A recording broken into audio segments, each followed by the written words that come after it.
Donc moi je suis Olivier, je vais vous parler de ce qu'on fait chez M6 Web avec Symfony. Donc je vais vous présenter le travail de tous mes collaborateurs chez M6 et des très nombreux prestataires avec qui on travaille. Avant de démarrer, je voulais d'abord remercier Essential Labs pour l'organisation de cet événement. C'est quand même vachement sympa d'avoir des événements en France pendant lesquels on peut partager nos connaissances et apprendre tous ensemble. Donc merci beaucoup à eux. Donc là, normalement, je dois me présenter. Donc j'avais un peu la flemme de faire ça. Moi, je voulais juste vous dire que ça fait presque 20 ans que je travaille dans la technique. Je suis toujours très content de travailler dans la technique. J'ai un parcours assez varié en SS2I, chez un éditeur, etc. Et donc, je suis vieux. J'ai fait du Oracle 7, du PHP 3, du Symfony 06.3. Je crois que j'ai des anciens collègues chez Clever Edge qui ont fait du Symfony 04. Et j'ai joué à Wolfenstein 3D, ou Dune 2, voilà, si vous voulez. Donc, comme vous l'avez vu dans la présentation, je travaille chez M6 Web. Donc, M6 Web, la phrase officielle, c'est la filiale du groupe M6 en charge des offres digitales et interactives. Donc on gère une vingtaine de sites, dont des sites qui ne sont pas trop liés à M6, ce n'est pas trop évident, comme Clubic, jeuxvideo.fr, acheter facile. Et on gère en particulier tout ce qui est autour de l'offre Sysplay, qui est une offre assez importante, dont moi je m'occupe particulièrement. Sysplay, le marketing nous dit 60 millions de vidéos vues par mois, enfin voilà, ça fait de la catch-up TV, du live et tout ce qui est second écran. Les fonctionnalités complètement géniales qui vous permettent d'interagir et de participer aux émissions qu'il y a sur M6, comme il y a eu dernièrement avec j'espère que tout le monde a joué, avec l'espèce de jeu à la télé, Qu'est-ce que je sais vraiment. Voilà. Une particularité de M6 Web, c'est que moins de 200 requêtes par seconde, t'es pas sérieux. Donc on gère une saisonnalité de trafic assez importante. Et tout ce qu'on fait, même la moindre petite bricole dans un coin, prend une charge très importante. Et le deuxième point, c'est qu'on n'est pas un centre de R&D, donc on est, si j'ose dire, condamné à réussir nos projets liés à l'antenne. On ne va pas décaler l'Europa League parce que le site web il n'est pas prêt, ni revoir la programmation. On est vraiment au service de ce qui se passe à l'antenne. Une particularité de M6 Web, c'est la forte charge. Mais ça, on n'est pas les seuls. En fait, il y a plein de gens qui font du e-commerce, qui vivent de la forte charge. Mais une particularité de M6 Web, mes collègues qui bossent chez ITF1, France TV, etc., c'est ce que j'appelle le mur de connexion. C'est-à-dire qu'à un moment, sur nos systèmes, il ne se passe rien. Et la seconde d'après, il se passe plein de trucs. Donc, c'est relativement facile de construire, par exemple, une voiture qui va à 100 km/h. Mais construire une voiture qui va à 100 km/h et qui doit franchir des murs en béton armé toutes les heures, c'est plus compliqué. Donc ça, c'est notre problématique. Dans la présentation que j'ai préparée, je ne pourrais pas vous parler de tout. Je vous ai mis des petits liens vers notre blog technique ou notre GitHub pour approfondir ces sujets. Donc là, je vous sors des éléments de notre monitoring applicatif. Il y a un petit lien qui vous explique. En règle générale, on est des malades du monitoring applicatif. Donc un autre exemple de mur de connexion, c'est ce qui s'est passé jeudi dernier pendant l'émission Qu'est-ce que je sais vraiment, donc une émission où on pouvait interagir en direct. Et on avait, c'est des requêtes par seconde sur le CDN d'Amazon, il ne se passait rien. Et soudainement, il s'est passé 100 000 requêtes par seconde. Bon, et dans ces 100 000 requêtes par seconde, il y a des choses qui sont atterries sur nos back-ends, bien sûr. Si vous voulez approfondir un peu plus la forte charge, etc., je vous recommande cette présentation qui a eu lieu au forum PHP il y a 6 mois. De manière générale, là, je pense qu'on est entre développeurs. Souvent, les clients finaux se disent « Bon, je vais faire un site qui tient la charge, etc. Je vais prendre des super développeurs. » Et moi, j'aurais tendance à dire les bons développeurs, c'est bien pour faire vos projets, pour faire des projets qui marchent, qui fonctionnent. Mais si vous voulez faire des projets performants qui tiennent la charge, prenez des sysadmins. Voilà. C'est un petit mot.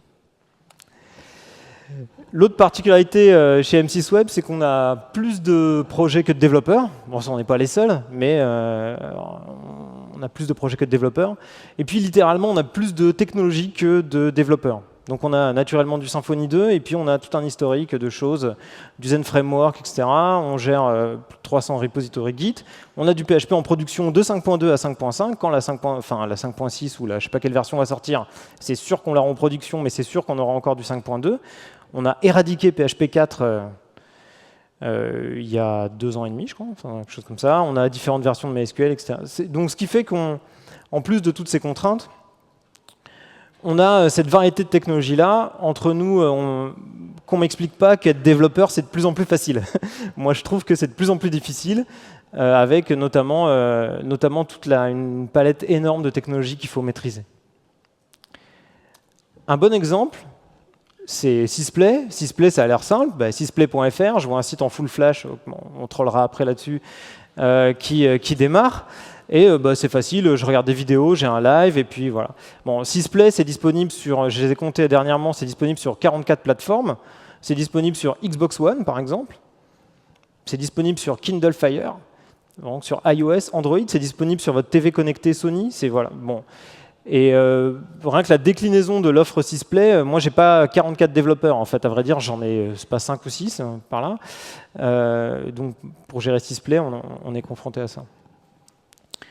Et puis, le plus difficile, le truc le plus dur, c'est qu'on écrit tous du mauvais code. Alors, moi, j'aime bien dire ça, mais on écrit tous du mauvais code en fonction par rapport à ce qu'on aurait pu écrire si on avait plus de temps. Mais nous, on n'est pas un centre de R&D. On n'a pas du temps à investir en recherche et développement, on doit délivrer les projets. On écrit tous du mauvais code par rapport à mon jugement dans le futur.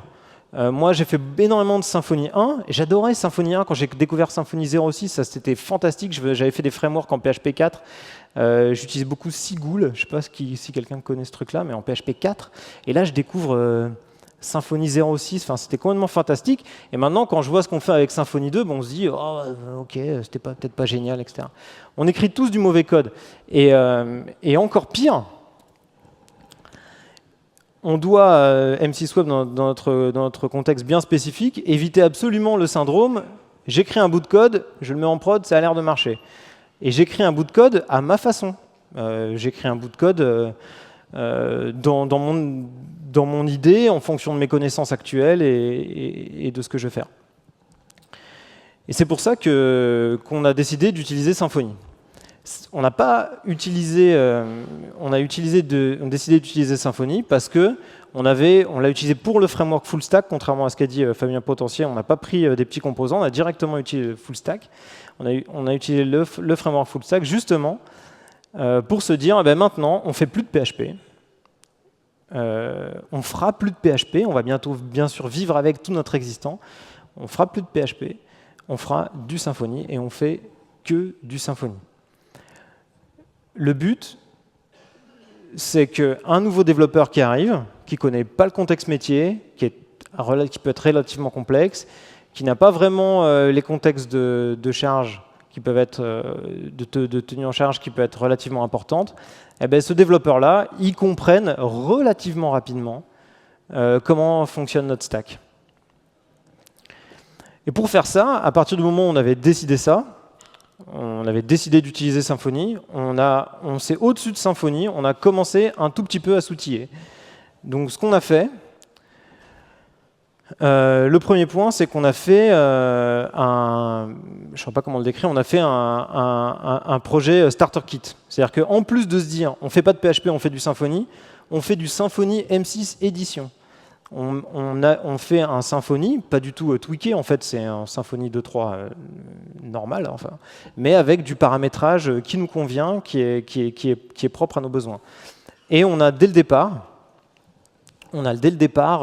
utilisé Satis pour fabriquer je reviendrai là-dessus après, pour fabriquer des bundles qui nous étaient propres.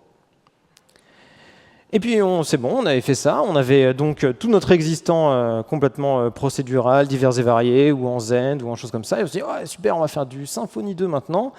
Et puis là, on s'est trouvé plein d'excuses. La première excuse, c'est les sysadmins nous ont dit, ça sera lent. Parce que c'est des sysadmins. Dès qu'on leur propose un truc nouveau, ils expliquent que ça va être lent. On s'est dit, les chefs de projet nous ont dit, non, mais ça va coûter beaucoup plus cher de faire des projets en Symfony. On a dû trouver, donc nous, les techniciens qui avions décidé de faire du Symfony 2, on a dû le faire accepter autour de nous. Donc, on a fait une période de transition où on s'est dit, on va faire du Symfony 2, on n'acceptera aucune régression au niveau technique. Donc on avait déjà dans notre vieux base de code des tas de trucs pour faire du monitoring, pour se reconnecter aux bases de données quand on les perdait, pour faire du sharding entre les différents slaves MySQL, des choses comme ça. On a dit, on prend tout, on refait tout en Symfony 2. Chaque projet deviendra indépendant, parce qu'avant nos projets étaient relativement dépendants les uns des autres. Quand on n'arrivera pas à séparer le legacy, on fera du SOA, ce qui n'était pas évident.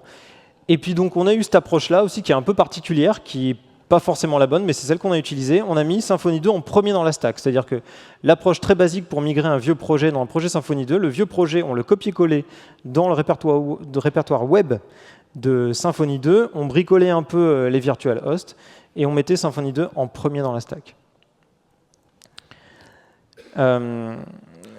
Et on a trouvé des petits projets un peu de départ. Donc le premier projet qu'on a migré, c'est minutefacile.com. C'est un petit site qui fait 1 million de vidéos vues par mois, qui avait beaucoup de problèmes. Donc on a un peu survendu un peu le truc Symfony, on dit Symfony 2, tu n'auras plus de problèmes de tenue en charge, etc.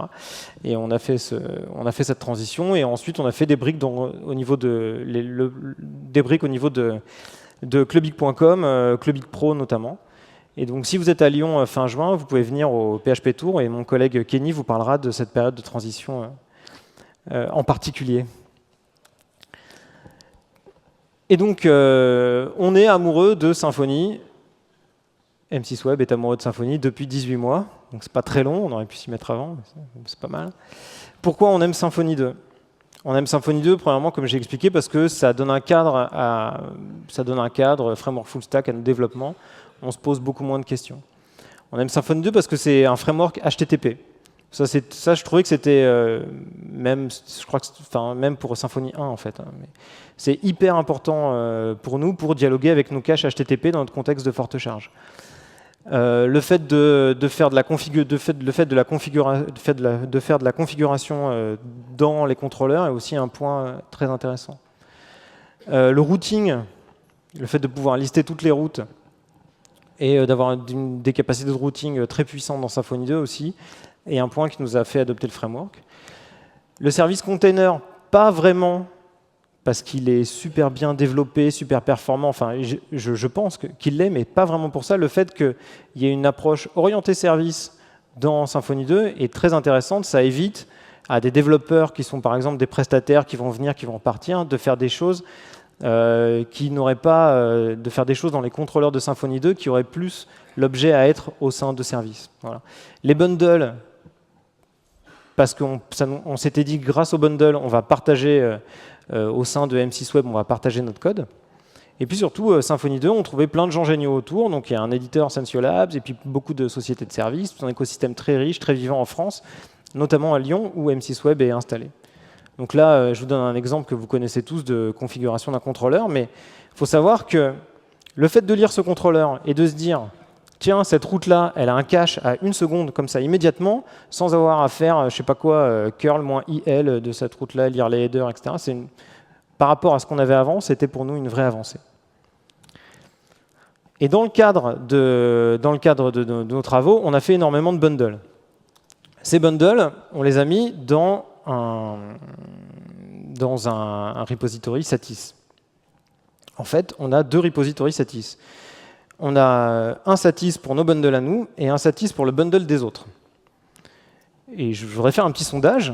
Qui a, dans ses projets Symfony 2, packages false dans Composer JSON? Qui ne comprend pas la question? Mais alors, voilà.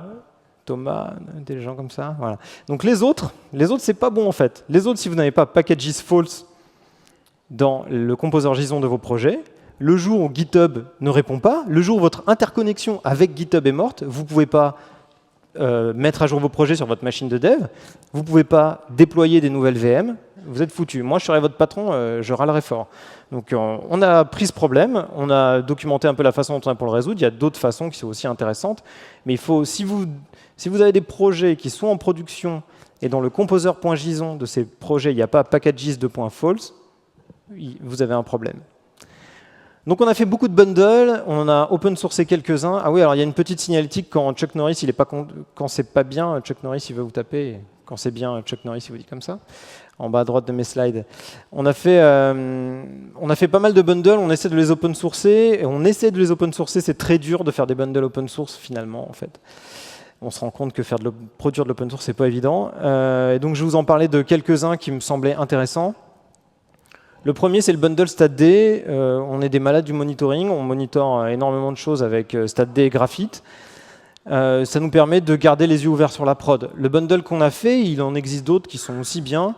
Il a quelques particularités. Le premier point, c'est qu'il permet de faire du consistent hashing, parce que c'est bien beau de monitorer, mais si votre monitoring tombe suite à la charge que vous tentez de monitorer, bon, ça ne sert à rien.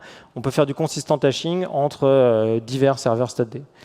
Le deuxième point, c'est qu'il permet de se binder sur les événements. Donc, je voulais absolument pas que, au sein des contrôleurs, des managers, enfin de trucs, on dise bah, tiens, là, je fais un incrément StatD. Nous, ce qu'on fait, c'est qu'on jette un événement et on l'attrape et là, on fait nos incréments. Et là, le bundle peut faire ça pour vous. Et ce qui est sympa aussi, c'est qu'on peut produire une configuration un peu basique pour tous nos projets Symfony 2. Et en mettant, bon là, ça ne doit être pas évident pour vous si vous connaissez pas StatD, mais ce qu'il faut retenir, c'est qu'en mettant simplement cette configuration dans tous nos projets Symfony 2, je suis sûr d'avoir un timer sur toutes les routes par code retour de route, de mesurer la mémoire consommée sur chaque route par code retour HTTP. Voilà. Et grosso modo, on a tous les métriques complètement basiques sortant de notre application PHP. On a fait, là c'est tout frais, un bundle qui s'appelle LogBridge Bundle aussi, qui nous permet, en injectant un service compatible Monologue, de loguer les requests et les responses de toutes les routes qu'on définit en fonction de la méthode et du code retour renvoyé par la route. Et ça, Chuck Norris n'est pas très content parce que c'est en prod que sur un projet, c'est peut-être un peu frais, mais je trouve que c'est assez intéressant. En tout cas, nous, on a prévu de s'en servir massivement. Et le dernier bundle dont je voulais vous parler, c'est Domain User Bundle. Donc ça, c'est fait par l'équipe de Denis Roussel. Si vous voulez, il est par là, Denis. Si vous voulez, voilà, coucou. Si vous voulez poser des questions là-dessus. Et ça, c'est vraiment un bundle hyper bien. Enfin, quand on l'a fait, ça nous a vraiment changé la vie. Et le point, c'est que ça nous permet de customiser notre API par sous-domaine. C'est-à-dire que quand on fait une API, nous, on est incapable de faire un truc à moins de 200 routes, quoi. Donc quand on fait une API, on veut se dire, j'ai pas envie de faire du code pour l'API publique, par exemple, et à peu près le même code pour l'API privée. On fait un seul même code et on configure public.monapi.fr avec les routes qui exposent des données publiques avec une valeur de cache très très haute, et privé.monapi.fr avec un paramétrage un peu différent. Et ça se fait très simplement avec un petit fichier de conf. Là, je pose dans config user raoul.yml, je pose un fichier de conf et automatiquement, j'ai raoul.monapi.fr qui est disponible avec le paramétrage que je veux. J'ai activé telle ou telle route, j'ai mis telle valeur de cache sur telle route, et puis j'y ai injecté tel paramètre si je veux coder de la logique métier autour de ça. Donc voilà, vous vous adresserez à Denis Roussel pour toutes les questions. On fait du testing, j'ai envie de dire on fait des tests un peu comme tout le monde. On utilise Atom parce qu'on l'a trouvé plus rapide que PHP Unit, et puis parce que surtout on connaissait Atom, en fait, et pas vraiment PHP Unit, enfin c'est pas tellement le point. Le seul truc qu'on s'impose, c'est qu'au niveau des tests, ce que j'appelle les tests fonctionnels, en utilisant WebTestCase de Symfony, on teste toutes les routes. C'est le seul truc qui est imposé. Ensuite, nos prestataires, nos équipes, si elles ne veulent pas, elles ne savent pas, elles se disent qu'elles n'ont pas le temps, faire des tests unitaires sur toute leur lib, etc., elles ne le font pas. On utilise aussi Biat, on a quelques soucis avec Biat, parce que on a quelques soucis pour exécuter rapidement une suite de tests Biat. Ça, c'est des choses à améliorer chez nous. Et enfin, au niveau de la configuration, on ne configure pas nos projets, notamment pour l'environnement de prod, en dur. Enfin, ça, c'est un truc qu'on a vu vachement quand on s'est déployé chez AWS. Chez AWS, enfin, sur Amazon, ou sur n'importe quel système de cloud, hein, sur Azure, etc., vous allez voir votre sysadmin, vous dites « c'est quoi l'IP de la base de données ?» Et puis là, il rigole, quoi. Il dit « J'en sais rien, moi, l'IP de la base de données, c'est un truc qui est variable. » Donc, ce qu'on a fait, c'est que nos sysadmins ont développé des recettes pour produire des fichiers de configuration normalisés. Et nous, on utilise le système d'importation dans la conf de Symfony 2 pour importer ça. Donc voilà, en ultra rapide, ce qu'on fait avec Symfony 2 à la télé. Et maintenant, se pose la question, quand on veut démarrer un nouveau projet, sachant que quasiment tout notre existant est en PHP, mais la question se pose toujours, c'est est-ce qu'on le fait en Symfony ? Donc, compte tenu de plein de paramètres, mais bon, la question se pose toujours. Et donc là, Rasmus Lerdorf au forum PHP en 2012, il nous dit PHP, c'est fait pour tout et pour tous. Donc, on pourrait dire, bon, on fait tout en PHP. Et Olivier Mansour, au Symfony Live 2004, il vous répond bof, quoi. Et je vais un peu expliquer pourquoi. Alors, c'est la partie un peu troll, c'est pour ça que je l'ai mise à la fin. Comme ça, je peux m'enfuir après. En gros, PHP, Symfony 2, c'est scalable. C'est-à-dire que si vous faites une infrastructure, si vous faites un site web en PHP et vous voulez faire, vous avez de la forte charge à encaisser dessus, c'est pas grave, l'argent n'est pas un problème, l'argent est une solution. Pouah, on met plein de serveurs et ça va tenir la charge. Bon, déjà, plein de serveurs. Il y a des limites, quoi. Même dans les solutions de cloud, quand vous leur dites « Coucou, je veux 3000 machines virtuelles », déjà, ça vous coûte un bras. Et ensuite, les types, ils savent, tout le monde ne sait pas faire. Chez M6 Web, on a cette vision un peu de la performance. On sait que ce qui est le plus performant chez nous, c'est Varnish. Ensuite, c'est Nginx. Ensuite, c'est Nginx avec un peu de Lua dedans. Après, c'est Node.js. Et après, c'est Symfony 2. Et donc, en théorie, on ne met pas Symfony 2 directement devant de la forte charge. Toutefois, on a, d'ailleurs, Sensuolab nous a aidé à faire ça, on a réussi à faire fonctionner des services Symfony 2 très très rapidement. Donc on a des services Symfony 2 qui sont passés en dessous de la barre des 10 millisecondes, donc avec de la config aux petits oignons, avec une seule transaction Redis dedans, etc. Mais ça reste du Symfony 2 avec toute la stack. Mais en gros, vous allez toujours avoir... nous, ce qu'on constate chez nous, c'est que Varnish, c'est 1 milliseconde, Nginx 4, Node 10, et puis Symfony 2, c'est quelques centaines de millisecondes, en vrai, quoi. Alors, dans quel contexte utiliser Symfony 2 ? C'est ça. En fait, selon votre projet, vous regardez le nombre de lignes de code et vous vous dites « Ok, j'ai aucune ligne de code, je pose des fichiers statiques et ça doit répondre, ça c'est Varnish. » Bon, c'est un peu la partie un peu troll encore, mais j'ai 30 lignes de code, ça vous le codez en Lua dans Nginx. C'est-à-dire que si vous voulez faire un service qui renvoie l'heure, le faites pas en PHP, quoi. Faites-le, enfin moi je le ferai en Lua dans Nginx, mais faites-le autrement. Alors donc là, je vais me faire taper par tous les fans de Node.js, mais chez M6 Web, dès qu'on a des problématiques métiers importantes, où on se dit on commence à faire un vrai projet Node.js, on a un plateau de 60 développeurs, mais dans ces 60 développeurs, on ne trouve pas une masse critique de gens suffisamment calés en Node.js pour faire plus de 300 lignes de Node.js. Par contre, là j'ai mis 30 000, c'est n'importe quoi. Par contre, PHP, Symfony 2, etc., on peut vraiment faire des gros projets avec énormément de logique métier. Donc on fait ce croisement en se disant qu'est-ce que j'ai besoin de mettre devant ma forte charge et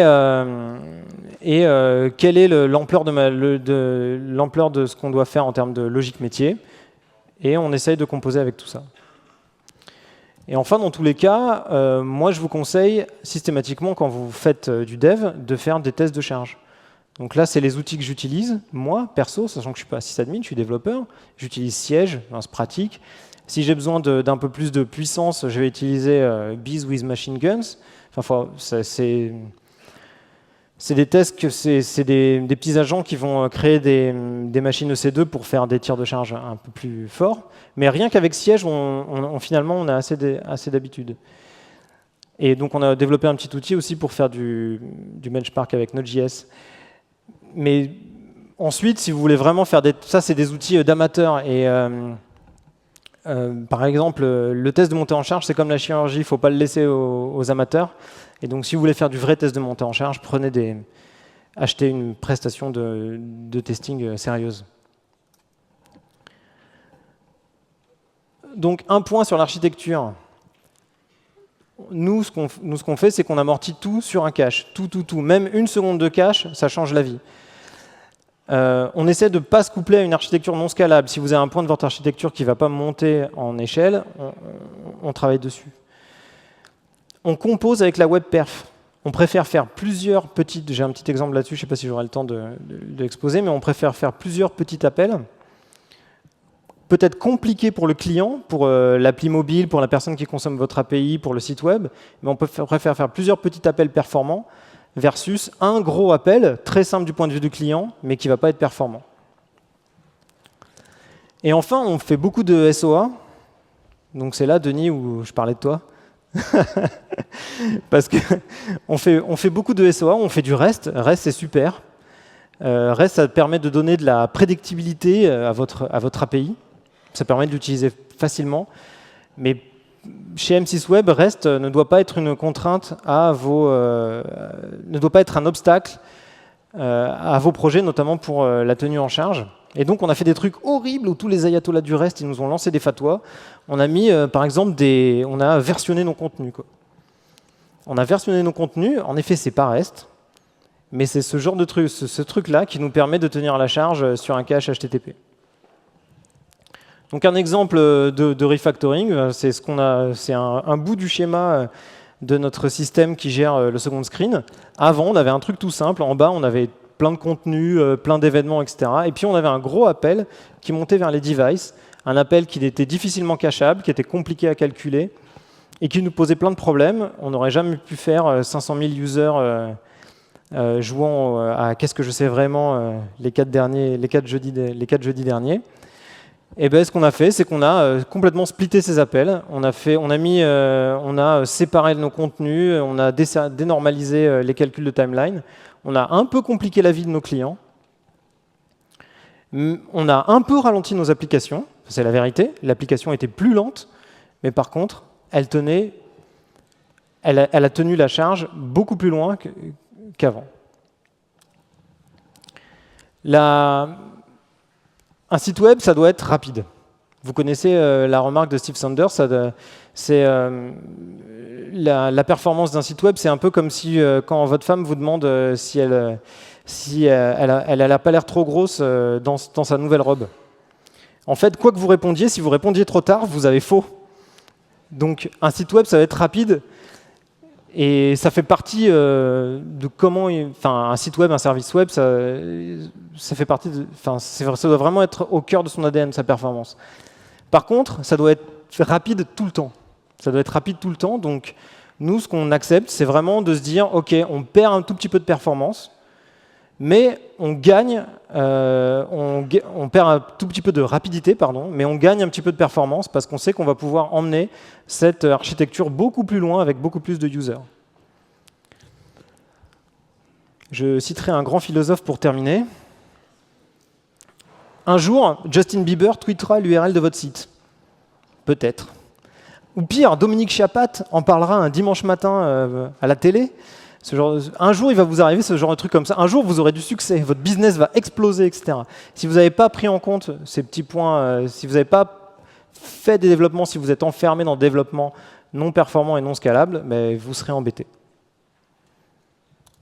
Voilà. Avez-vous des questions, si c'est possible d'en poser? Merci.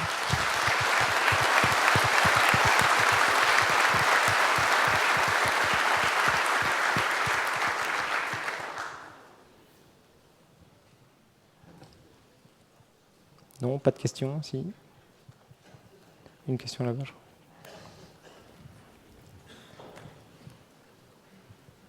Bonjour, est-ce que vous avez des problématiques multi-CDN et si oui, est-ce que vous avez une alternative à l'ESI qui est supportée uniquement par Akamai?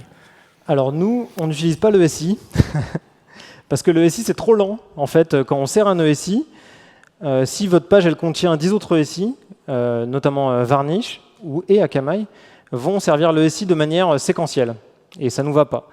Donc on a développé en interne un système de cache de portlets qui nous permet de cacher des portlets dans Redis. On le fait côté applicatif. Et pour répondre à votre question sur la question du multi-CDN, oui, on fait du multi-CDN, mais uniquement pour le delivery vidéo. On le fait pas, on n'a pas, notamment quand on travaille avec CloudFront, on n'a pas atteint, on travaille pas avec Akamai, on travaille avec Lamlight et CloudFront, mais on n'a pas atteint des moments où on devait déborder de notre trafic sur d'autres CDN, sauf pour le delivery vidéo. Mais surtout, le delivery vidéo, il n'y a pas tellement de mur de connexion. Ça monte assez tranquillement, donc c'est possible. Mais le mur de connexion, ce mur-là, vous pouvez pas vous dire l'autoscaling d'AWS, ça marche pas. Hein, et pareil, passer sur un autre CDN, ça marchera pas non plus. C'est beaucoup trop soudain. Il faut être prêt dès le départ. Voilà. Question ici. Monsieur.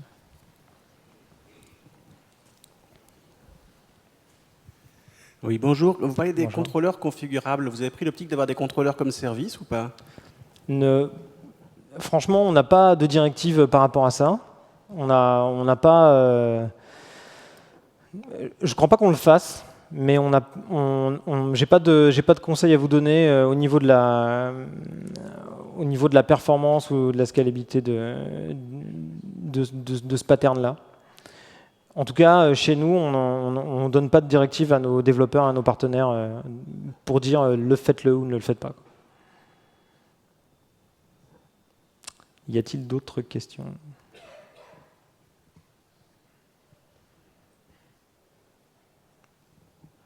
Bon. Eh bien, merci. Puis si vous avez d'autres choses qui vous viennent, n'hésitez pas à venir me voir. Merci beaucoup.